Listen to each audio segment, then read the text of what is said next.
Следственный комитет по Якутии проводит проверку по факту обнаружения плода человека. Напомним, что вчера утром на очистной станции Якутского водоканала во время очистки канализационного колодца был обнаружен человеческий эмбрион.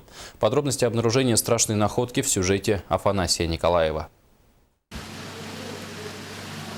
Эмбрион обнаружили в этом колодце среди нечистот. Страшную находку сделала машинист насосной станции Надежда Гавриш. Как и в каждую смену, она чистила канализационный сток, когда среди мусора обнаружила маленькое тельце. В темноте ранним утром Надежда даже не поняла, что это человеческий плод.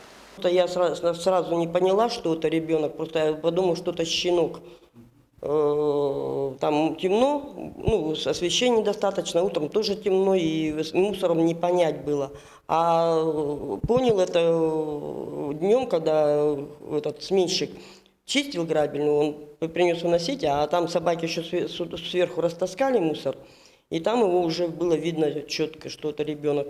Обнаруженный плод был размером примерно 20 сантиметров. По словам Надежды, его могли бросить в один из канализационных колодцев в районе Студгородка. Откуда он попал в очистной колодец насосной станции? Ребенок, как ребенок, уже ручки, ножки, все это было видно, головка, все это было видно, естественно, что это